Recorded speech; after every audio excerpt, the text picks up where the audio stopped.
You're listening to Off the Court, a show dedicated to making you the best version of yourself as an athlete and as a person. I'm Coach Jack, CEO and owner of Close the Gate Hoops. If you want to take your life and game to the next level, this is the podcast for you. Let's get it. I want to talk about your experience with basketball a little bit and how you ended up playing at Winthrop and just basically your story. Yeah. So coming out of high school, I didn't have really the offers I wanted to. I had basically every D3 in Wisconsin. Not saying anything's wrong with D3 basketball because I love it. Mm-hmm. But I knew I wanted more for myself just because of the time I've put into it. Yep. So I went to MATC, the JUCO, in Madison, played 2 years there, had a really good second year, and then got a couple like NAIA offers. But like this whole time I knew I wanted to like get to March Madness just somehow, some way. Mm-hmm. So I like never stopped grinding and always, that's what I was working for. So I went to Flagler College in Florida. It's Okay. a D2. I redshirted there, so I didn't play a game, but I was on the team and obviously went to practice and worked out with everyone. So that was a really good experience just because that level has a lot of good players too. So was that a JUCO or was that a normal? No, that was NCAA D2. Okay. So that was a really good experience. I liked the coaches there. And then just through some connections with coaches and stuff like that, I got an opportunity to walk on to Winthrop. And obviously that's a really good program. So I couldn't really, turn that down because that's been a dream of mine since I was young. So when that opportunity came, I just took it and went running with it. And it's been great ever since. That's awesome. And to clarify for the listeners, you were at Verona, correct? Yep. Yeah. I played at Verona. Do you want to talk about your high school career a little bit? Yeah. So I played, my dad was actually the coach there. So okay. I've been around that program since I was like 6 years old. We went to state, they went to state 3 times when I was young. So I always got to like sit on the bench and stuff and go to the Kohl Center when they played. And it was like the sickest thing as like a little kid, like just being around all that, like winning basketball. And then when I got to high school, I played JV as a freshman, had a pretty good season. And then the next year I started on varsity, and we got to the sectionals. We got to sectional semis. We had a really good team that year. That was, a lot. I was really small on the court. Like I was literally like 5'9", 135, but like I was still hooping out there, honestly. So that was cool to like, because a lot of people doubted me, like, honestly. And then the next sophomore, you were sophomore. Yeah, I was literally like 140 pounds, if that, just like hitting threes and stuff. But we had a really good team. We had good players like Cole Schmitz, Will Kellerman, rest in peace, Jay Tolman, a lot of guys that went on to play college athletics. So like the dynamic of that team was really good. And then my junior year, we didn't win as much as we should have. And then my senior year, we didn't win as much as we should have. But like just playing basketball, obviously, as you know, is just so fun. So, I mean, it is what it is. And it was a really good experience playing in high school. That's awesome. So most listeners probably know Winthrop just played in the NCAA tournament. So you guys were the 12 seed. Who was the 5 seed that you played? I don't even know. We played Nova. We played Villanova. Oh, okay. So you played Villanova. Do you want to talk about your experience with March Madness and what was it like after working your way towards that for years? Yeah, it was crazy. Like, just like growing up, obviously, like you too, watching March Madness is like March is just the best month of the year. And like I said, I needed to find a way how to like get in there and like experience it. And luckily I did. So, we flew out of Charlotte. So our campus is like 30 minutes from Charlotte. So we took a bus down there on a Saturday. This was a week before we played because we had to get down there to like COVID tests and stuff and quarantine. So we take a bus down there. We get on like a charter flight. So like we didn't go through the airport. They just took us right to this plane waiting for us that the NCAA got. And then we get on the plane, which was like a really cool experience. We fly to Indianapolis.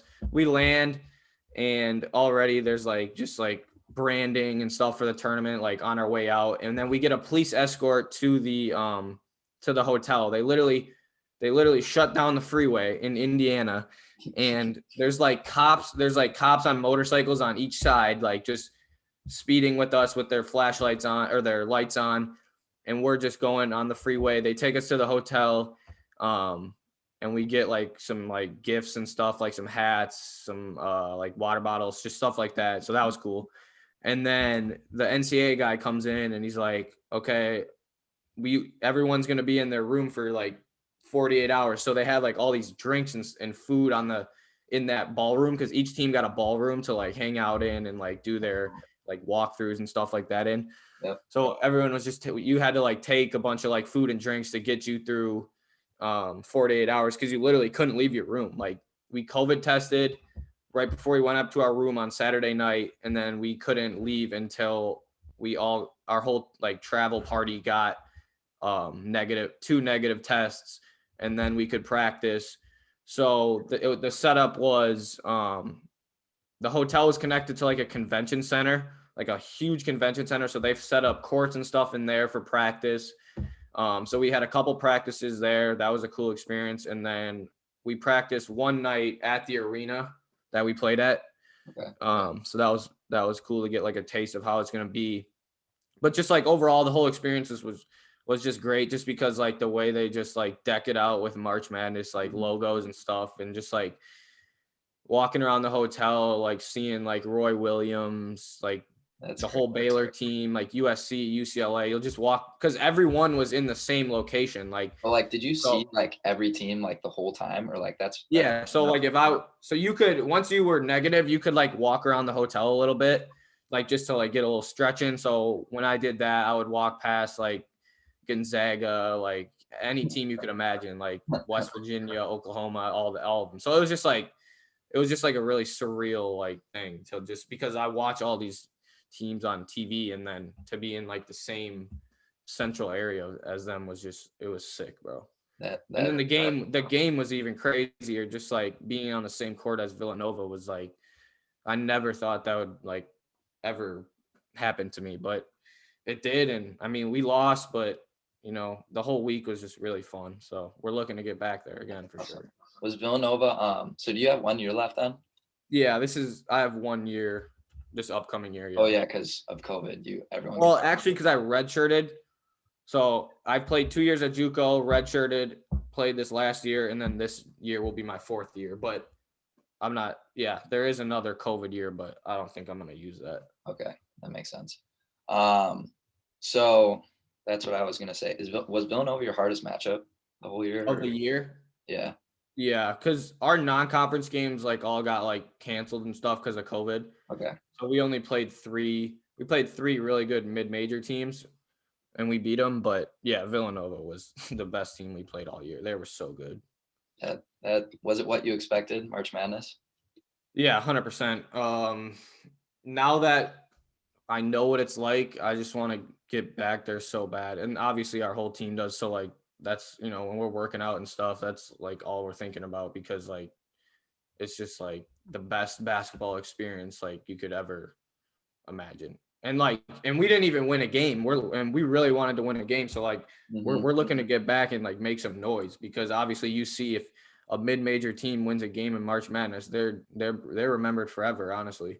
Exactly. Because when you got a 12 and a 5, were you guys thinking about that, or? Oh yeah, I mean, it was hard to not hear everyone picking us, but like we still really tried to like block out all that noise. And the group we had with the coaching staff and players, we were really focused, and we really did think we were going to win the game. We prepared like we were going to win, and you know, it was a close game, but sometimes you come up short. Yeah, it's part of the game. So one thing I wanted to touch on too in this episode. So you have a podcast. I have, the only thing I know is that how do you get these crazy guests on your podcast? So like you have Jay Billis in one, don't you?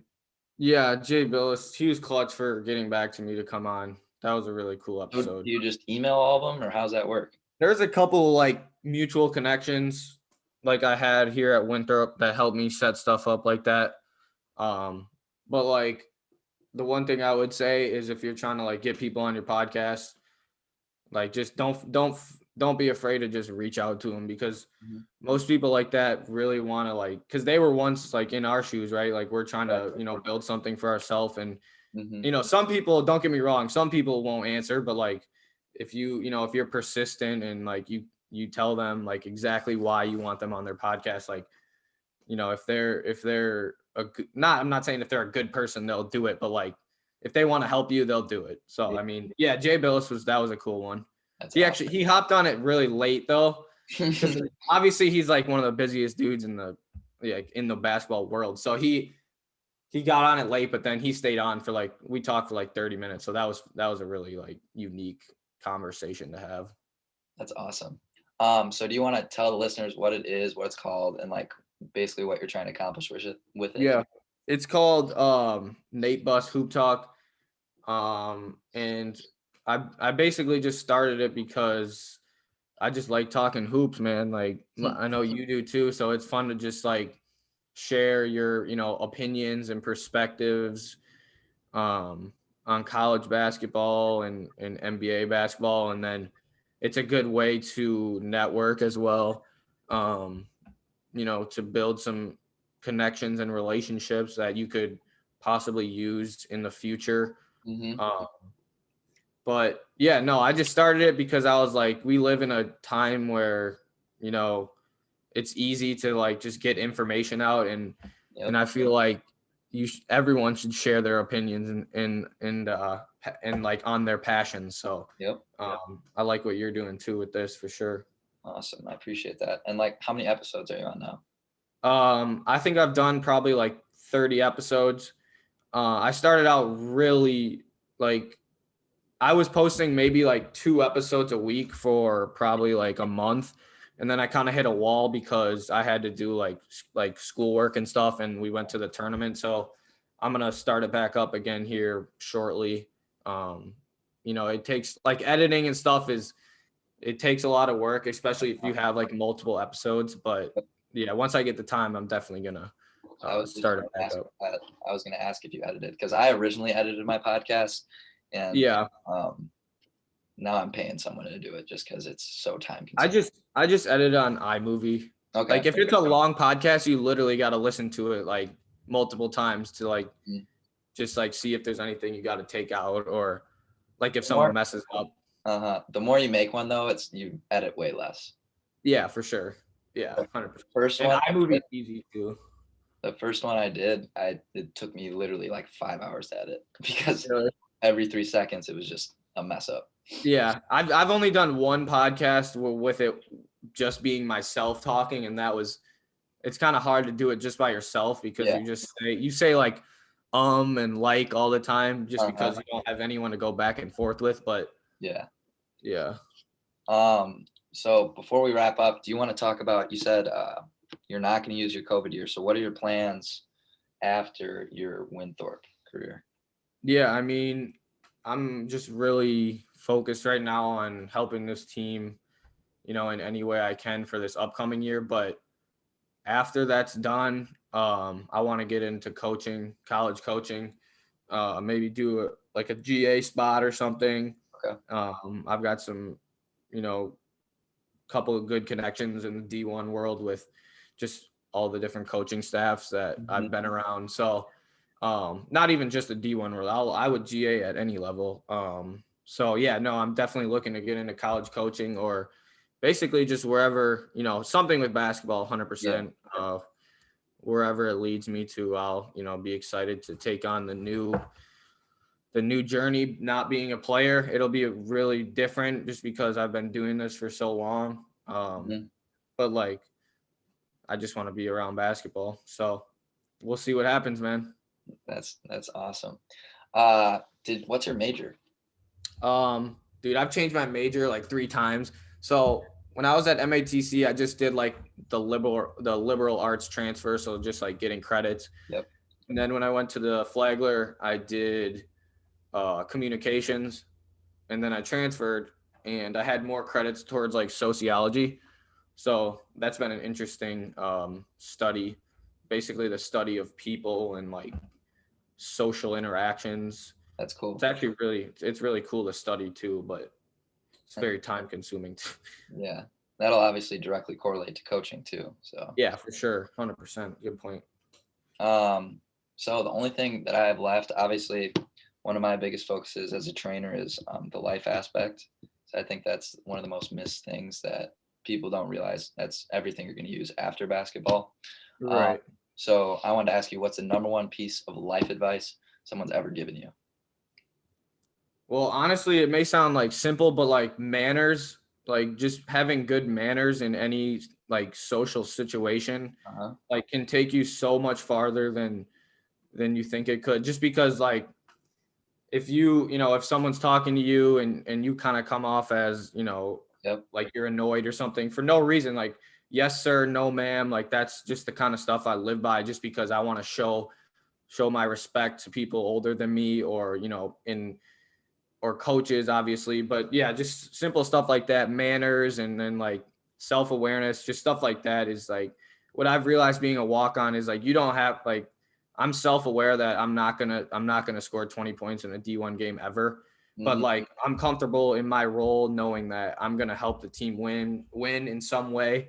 Yep. So that self-awareness of just like, hey, maybe I'm not the best player anymore, but on this team, maybe I'm not the best player, but I will, use my, skills and abilities to help the team try to win games. So yeah, I would say manners and self-awareness. And I've kind of just like learned that as I go through life too. That's a really good one. You only get one first impression. Right. 100%. That's a good one. And I asked this, I don't know if you've listened, but I've interviewed another professional basketball player. His name's Matt Who's Hart. that? Ever heard of him? Where does he play at? He's in like Ireland right now or something, but Mhm. we met he's got like 100K followers on TikTok. So we Damn. message each other through that. I was going to ask you if you could tell your younger self one thing to do differently or maybe not to do differently, like what would you say to that young Nate? That's a really good question. Um, are you talking just Well, basketball or just life in general? let's say you can do both. If it was just basketball Okay. and one just for life. Well, I would say my younger self when I was in high school, I wasn't the best student. Okay. And I mean, I was like a decent student. I got by, but as I've gotten older, I've realized that um, preparation is key. And during those times when I wasn't the best student, I kind of just let it slide. But holding myself accountable is something that I wish I would have done better Okay. in high school with like school. Thank God I got through it. But I've become a lot better at holding myself accountable with like classwork and building good habits. So just stuff like that. I would say like habits are really important, Yep. daily habits. So I would say like building better ones, when I was younger. Not saying I had bad habits, but like if you want to be successful at something, you gotta every day it's gotta be consistent. Yep. So that's one. And then in basketball, man, I would just say never give up. I mean, you don't know where it can take you. So like I would just say dream big. I mean, I know that's not really the question you asked, but like just keep dreaming, honestly. Yep. Don't ever give up. And a lot of it's time. Kids don't give it enough time. Like you gave it Yeah. enough time for you to actually get to where you wanted to be. Especially in like today's world with when everyone's posting on social media and stuff like offers and stuff like that. I mean, good for them 100%. But like if you're not getting the offers, I wasn't, and that kind of fueled me a little bit too, because obviously I was a little bit, overlooked. But luckily it all worked out, man. Mm-hmm. That's awesome. You got any questions for me? It's fine if you don't. Yeah, I would say, when did you start? I know you played a year or two, right, at D3. So I played at River Falls my freshman year. How was that? That was good. I was the backup point guard. I probably got less than 5 minutes a game. But we were like 500. We had a really good roster on paper. Did not work Really? well together as a team. And then I took a break this COVID year, so I've been doing Close the Gate this whole year. And then next year, I just decided that I'm gonna play hoops somewhere. I'm not gonna say where I'm going just yet, just because there's multiple things I have to announce at the same time. That's sick. So you're gonna play college again? Yeah, That a boy. I'm. Oh, you just took the year off because of COVID. Like you just didn't want to. Yeah, I just didn't want to do online school. Yeah, that's nice, man. Well, Yeah. I'm glad you're hooping again. I know. When you were a senior, I was always seeing you on Twitter and stuff. You were getting buckets. Yeah, I appreciate that. You're gonna have to come back to Wisconsin. We'll play or something. Yeah, bro. We should. I think we've played. I think we've been in the same run before a few I've times. in Stoughton. I think. Yeah. It's interesting to see what happens to all these players because they all go their own different route. Yeah, dude, it's nuts. Like a lot of people have transferred, like a lot. Yeah.